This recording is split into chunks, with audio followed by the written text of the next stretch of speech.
Jadi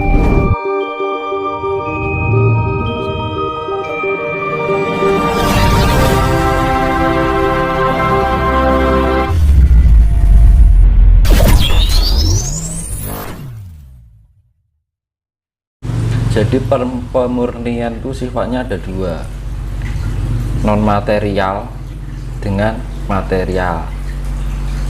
Non material dengan cara sifat polas AC, ya kan? Non material yang menetralisir adalah air laut.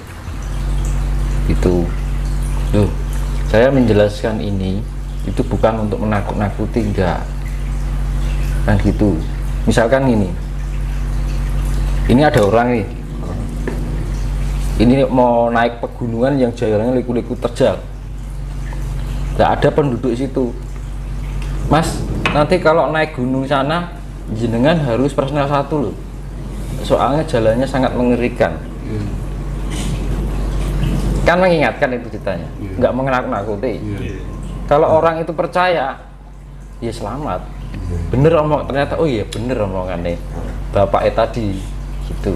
Tapi kalau orang nggak percaya, resikonya ngeri. Nggak mau apa kata orang itu tadi, nekat. Misalnya naik Gunung Lawu, Mas, naik Gunung Lawu jangan pakai baju ini loh, atau gitu kan, nekat kan gitu. Wah, bapaknya nakut-nakutin. Nah, zaman Nabi Nuh kan juga gitu, dikira meden-medeni. Nah, sing ra percaya, wah ini meden-medeni tok. Bagi yang tersentuh hati nurani, mbuh bener mbora, wong kuwi omongane ora salah, anak bener e. Nek aku tak lakoni aku ya ora cilaka. Nah, toh andai kata nggak terjadi pun ya aman-aman aja gitu loh. Tapi nek sampai iya. Nah, gitu. Kita memprediksi alam itu nggak masalah. Alam itu lebih tahu dari kita. Bila pun kita salah, alam yang rumasani, kan gitu. Tapi beda loh. Misalkan aku sering disuruh meramal orang, Mas, nasib saya gimana? Saya nggak mau, karena menyangkut hidup orang, gitu loh. Karena nanti saya, misalkan nasib elek, kok piye repot kan, gitu kan. Nggak usah kita berpikir masa depan kita bagaimana, lakukan yang saat ini ada aja. Kita jangan berpikir ke depan, semua tergantung kan apa yang kita lakukan. Jadi kita berpikirnya, orang kadang mikir penasaran dengan masa depannya, nggak perlu. Hal-hal seperti itu nggak perlu. Ya kalau ape tak diduki elek no piye, kan mesake ya tuh, kasihan akhirnya sugesti, pikirannya terbawa, wah pikirannya ini kejadian Mas. Nah gitu loh, mesake. Tapi nek alam dingenake orang mungkin percaya, wong alam yang ngerti. Dan mudah-mudahan justru malah alam tidak mau didahului, malah nggak terjadi. Ya, malah bagus. Justru malah kita memberikan tahu tentang alam kan malah digapik itu, bisa membantu alam. Ngileke wong ben kelingan karo alam ya. Nah itu loh, wong sing diomongke ya ora salah, digapik kan gitu kan. Agar kita lebih paham dengan alam, kita memahami keinginan semesta itu bagaimana, kita harus paham. Karena apa? Yus, keadaan seperti ini, dunianya sudah kacau. Kalau menanggapi itu Mas, anak indigo dari India itu Mas, Adnan, Iya baik-baik aja. Bagi saya baik-baik aja. Toh dia juga pemberitahuannya kan dia lebih banyak kan di alam ya juga ya. Itu saya tadi ngomong ditompo ki udah dini apik kok. Iya kan, bukan sifat menakut-nakuti loh. Kita lebih meningkatkan tingkat kewaspadaan dan lebih eling karus alam ini yang menghidupi kita ini, lebih mengingatkan. Misal pun omongannya tidak benar, jika kita lakukan toh juga baik. Ya. Betul. Gitu. Lek ngeramal wong mesake. Terus ada lagi yang bertanya, misalkan ada jebakan, misalkan orang yang soalnya ini kan sejak tahun 2021 itu banyak orang mungkin terbangun spiritnya itu tiba-tiba melakukan sesuatu di luar logika dia. Kok aku tiba-tiba bisa kayak gini ya? Kok aku bisa tahu itu ya? Nah, terus ada yang tanya misalkan, Mas, yang ada di dalam diriku siapa? Oh. Nah itu repotnya gitu kalau menghadapi. Kalau saya ada yang bertanya begitu, misalkan jenenge siapa Fani misalkan atau siapa, yang ada di rumah ya Fani bukan siapa-siapa. Nama Mas ya. Gitu. Nanti kalau dibilangin kamu titisan ini, timbulnya rasa keakuan. Kan gitu. Jadi sifat-sifat itu kita mau didampingi siapa, ketitisan siapa, nggak usah dipikirkan. Nanti kehilangan jati diri kita sendiri malah. Lebih baik kita tahu dengan sendirinya tanpa memberitahu orang lain, dan itu harus diam kan gitu. Oh paling gue ngene iki, alah ya wis aku percaya awakku dhewe. Sebenarnya aku melakukannya apik, perkara iki didampingi atau sesepuh ora bukan urusan saya. Kan gitu kan. Mungkin ada genetika yang masuk di dalam diri kita dari mungkin unsur yang ion dari genetika dari yang kita mungkin mempunyai kesamaan DNA dengan diri kita yang akhirnya menyatu untuk mencapai tingkat kesempurnaan yang selanjutnya. Itu yang dinamakan nitis atau reinkarnasi. Tapi misalkan kita direinkarnasi sosok itu ya nggak usah dipikirkan, aku berdiri sebagai aku yang sekarang gitu loh. Nanti kalau kita terbawa pikiran masa lalu saya sebagai apa, akhirnya apa sifat keakuannya yang muncul, aku ki lho, hati-hati ngomong karo aku ki titisane iki lho, wah repot kan itu. Nah jangan sampai hal itu terjadi. Makanya kondisi-kondisi di sejak tahun 2021 itu banyak terbangun spiritnya yang tanpa di luar pikirannya. Tiba-tiba bisa melihat itu, bisa dapat petunjuk lewat mimpi. Aku tiba-tiba bisa lihat nggak kelihatan, baratnya seperti itu. Akhirnya dia berpikir, terimajinasi. Orang mengatakan halu tadi kan. Nah makanya untuk menghadapi orang itu diarahkan. Makanya ada orang yang bertanya seperti itu, jangan berpikir seperti itu, kembalilah pada jati dirimu yang sebenarnya gitu. Jadi jangan sampai kita, makanya kan saya bilang tadi, semua orang mengalami halusinasi. Tujuannya halusinasi itu adalah suatu penjembatan untuk menemukan kesejatian. Ya kayak memanah orang mungkin langsung pas tengah, pasti yang melenceng sih kan gitu. Tapi lama-lama juga pas. Kan halusinasi ada halusinasi positif dan negatif, yang mengarah kebenaran dan tidak kebenaran. Akhirnya sifatnya masih semu. Dan orang yang kayak gitu jangan kita salahkan, itu fase. Semua orang mengalami. Semua orang masih ya? Jadi kita menyalahkan orang lain halu, kita sendiri kadang-kadang juga masih halu. Kadang-kadang orang yang sudah pengalaman pun aja masih bisa. Itu wajar, sesuatu hal yang wajar halusinasi itu. Dan kita yang kondisinya lebih netral, kita lebih membantu. Misalkan kita sudah memahami tentang spiritual, ada mungkin pemula atau dibantu untuk mengarahkan. Caranya apa? Kembali pada jati dirimu. Tugasnya apa? Lakukanlah tanggung jawabmu dengan sebaiknya. Olah cipta, olah rasa, olah jiwa, olahraga itu dulu, olahraga. Jadi semua itu harus disinkronkan dengan kondisi kita lebih kondusif, lebih aktif ion-ion kita, akhirnya timbul kesadaran diri. Kalau timbul kesadaran diri ada keseimbangan, self control, jadi pengendalian diri lebih terjaga dan gitu. Akhirnya kalau kita sudah terkendali, kita merasa tenang. Kalau sudah tenang kita damai. Kalau sudah damai, disitulah dimana tempat berada adanya kasih sayang. Akhirnya baliknya nih kasih sayang toh.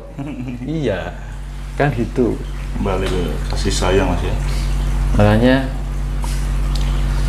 ya tadi saya kembalikan, tidak bersifat menakut-nakuti. Ya percaya ya juga nggak memaksa untuk percaya ya kan. Tapi itu Mas, bagi yang tidak semua percaya, kembali pada diri masing-masing. Bagi yang tidak percaya dengan ramalan itu, katanya ramalan itu kebanyakan dari bisikan dari setan gitu Mas. Lah kira-kira ramalan itu menjadikan kita baik atau enggak? Gitu loh. Kita ambil positifnya. kira-kira sing diomong anak aku ngelakoni sing diomongke wong kuwi ya apik, ya jalani aja. Kalau menurut kita baik ya, kalau ingin menjalani jalani aja kan gitu. Kita mau berjalan kemanapun arah, yang penting tujuannya baik Pak ya wis ya kan gitu. Mau dengan cara bagaimanapun, dengan cara ini cara itu, sing penting hasilnya positif kan gitu kan. Kadang-kadang orang menolak suatu nasihat baik karena dipandang bahwa itu hanya sebuah ramalan. Nah repotnya di situ. Kita tidak bisa berpikir secara logis, rasional, akal sehat. Dianggap yuk kita menilainya gini, nah itu kira-kira orang itu benar juga ya omongin. Nah semisalkan saya jalani juga toh ada baiknya juga kan gitu. Nah kadang-kadang orang membatasi si prasangka jelek dengan prasangka jelek, wah gue ramalan ya gitu. Nah itu loh. Intinya kita terus dia lebih asik dengan dunianya sendiri, tanpa sadar dunianya sendiri malah menghancurkan dirinya sendiri kan gitu. Jadi kalau makanya fungsinya kita lebih merendah hati, lebih memahami dan menghormati, menghargai orang lain. Apapun yang orang ungkapkan itu kita hargai ya, siapa tahu ada manfaatnya juga buat kita. Makanya kuncinya di kerendahan hati itu tadi. Nah kerendahan hati itu tadi dasarnya adalah kasih, balik nih kasih meneh kan gitu. Nah dimanapun berada kuncinya kasih. Makanya saya bilang mau kitab ayat 1 kasih sayang, ayat 2 kasih sayang, ayat 1000 kasih sayang, ayat 2000 kasih sayang. Wes di mindset di otak kita, dalam ras dan rasa kita mau ngomong jelek aja mikir, wah omonganku nggak baik, lepas dari kasih sayang. Berpikiran buruk, lepas dari kasih sayang, terpikir wah ini lepas dari kasih sayang. Berprasangka buruk, wah kok ini lepas dari kasih sayang kan gitu.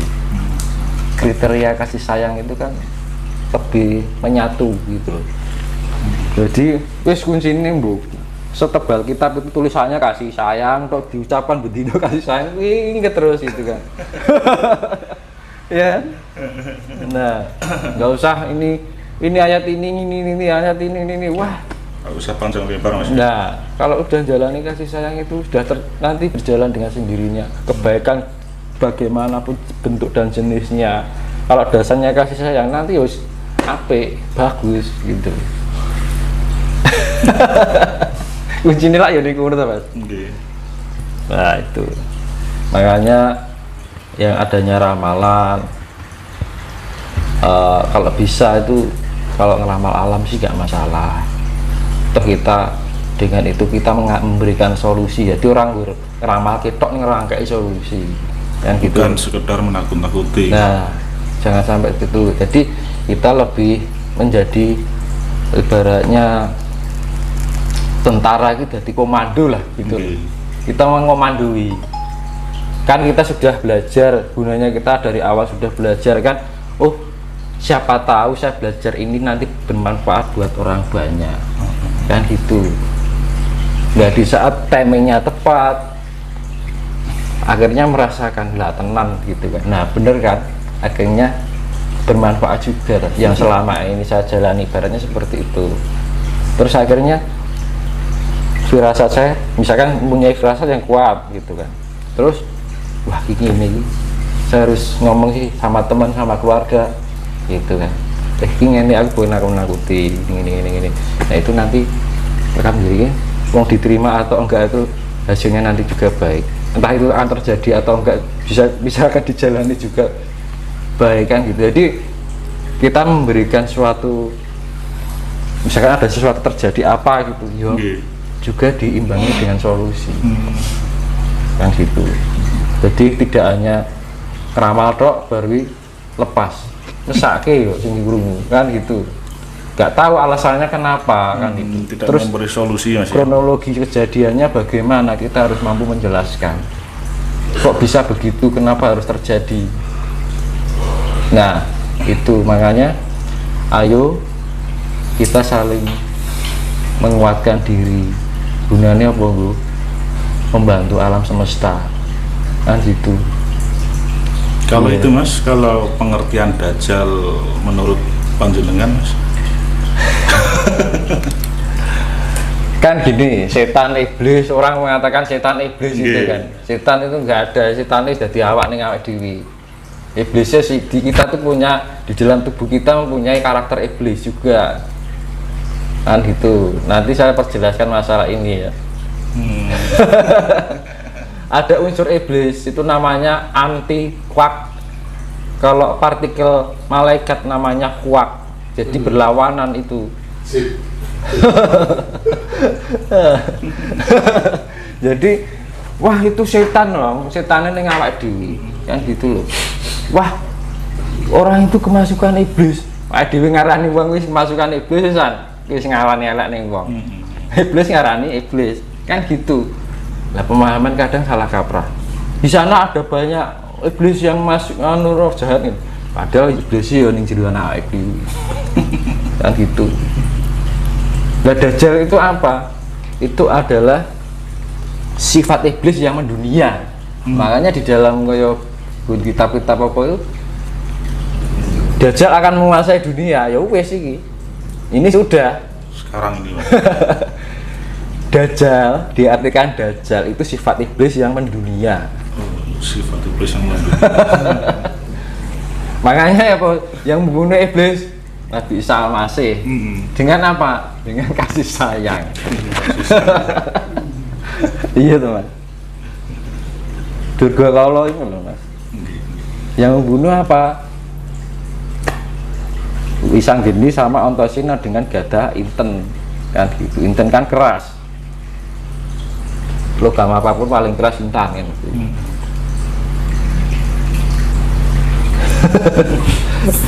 Nah, makanya pada itulah yang namanya Dajjal.